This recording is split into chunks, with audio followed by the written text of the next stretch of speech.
2009, but then as you have an ersatz so-called recovery, the price of oil starts to come back. It's recently been hovering around $80 a barrel, and what we see is at $80 a barrel now, with the economic and financial collapse, people are having a hard time affording that. World oil production right now is about 86 million barrels a day. Over 10 years, you're looking at roughly 40 million barrels a day having to be replaced. There's nothing around which can come even within 1% of meeting that sort of demand. If we don't do something pretty quickly, there's going to be a huge energy deficiency. I think the big mistake is in not recognizing a decade or so ago that a concerted effort needed to be made to develop these sustainable forms of energy. I think that's something our grandchildren will look back on with total disbelief. You people knew that you were dealing with a finite commodity. How could you possibly have built your economy around something which was going to disappear? For the first time in human history, the species is now faced with the depletion of a core resource central to our current system of survival. And the punchline of the whole thing is that even with oil becoming more and more scarce, the economic system will still blindly push its cancerous growth model so people can go out and buy more oil-powered cars to generate GDP and jobs, exacerbating the decline. Are there solutions to replace the edifice of the hydrocarbon economy? Of course. But the path needed to accomplish these changes will not manifest through the market system protocols required, since new solutions can only be implemented through the profit mechanism. People are not investing in renewable energies because there is no money in it in both the long and short term, and the commitment needed to make it happen can only occur at a severe financial loss. Hence, there is no monetary incentive, and in this system, if there's no monetary incentive, things do not happen. And on top of it all, peak oil is just one of many surfacing consequences of the environmental social train wreck gaining speed today. Other declines include freshwater, the very fabric of our existence, which is currently showing shortages for 2.8 billion people, and those shortages are on pace to reach 4 billion by 2030. Food production, the destruction of arable cropland, from which 99.7% of all human food comes from today, is occurring up to 40 times faster than it is being replenished. And over the last 40 years, 30% of the arable land has become unproductive. Not to mention that hydrocarbons are the backbone of agriculture today, and as it declines, so will the food supply. As far as resources in general, at our current patterns of consumption, by 2030 we will need 2 planets to continue our rates, not to mention the continual destruction of life-supporting biodiversity, causing extinction spasms and environmental destabilization across the globe. And with all of these declines, we have the near exponential population growth, where by 2030 there might be over 8 billion people on this planet. Energy production alone would need to increase 44% by 2030 to meet such demand. And again, since money is the only initiator of action, are we to expect that any country on the planet is going to be able to afford the massive changes needed to revolutionize agriculture, water processing, energy production, and the like, when the global debt pyramid scheme is slowly shutting the entire world down? Not to mention the fact that the unemployment you currently see is going to become normality due to the nature of technological unemployment. The jobs are not coming back. And finally, a broad social perspective. From 1970 to 2010, poverty on this planet doubled due to this system. And given our current state, do you honestly think we will see anything less than more doubling, more suffering, and more mass starvation?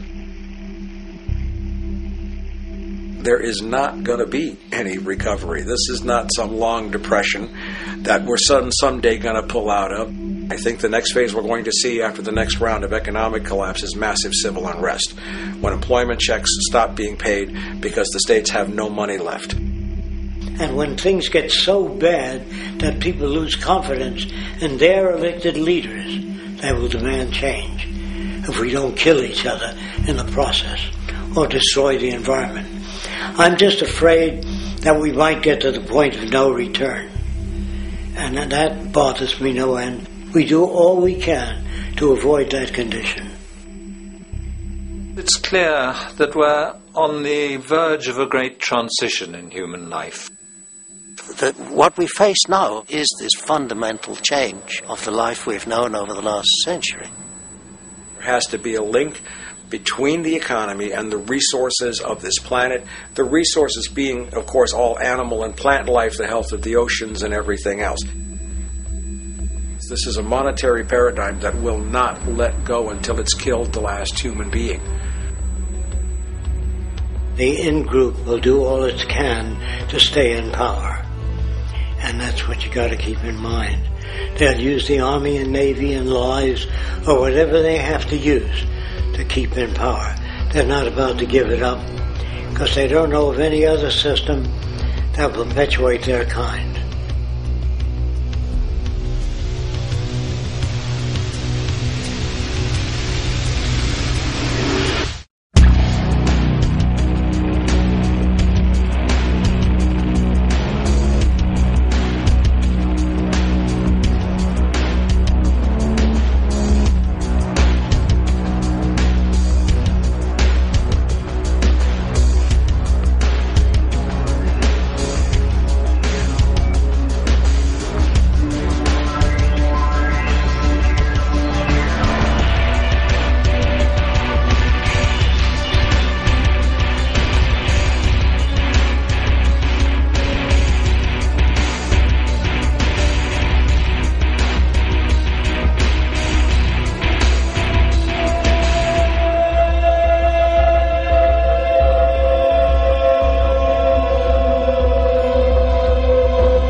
Just remember that the goal is for us all to capture all we want.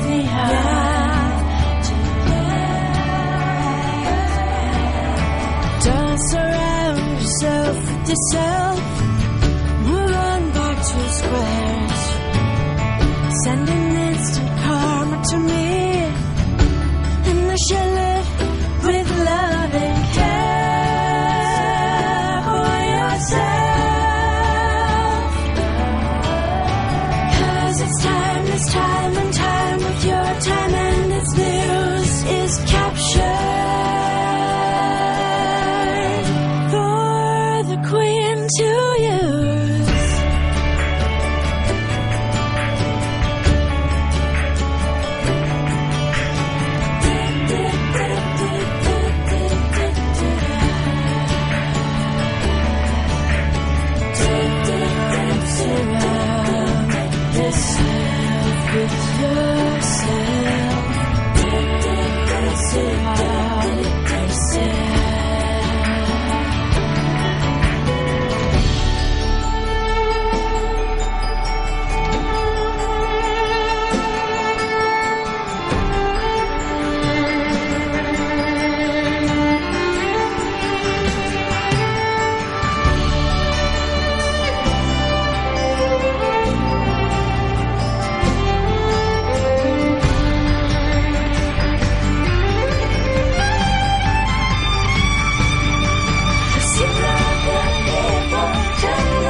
Satisfied, I'm on my way.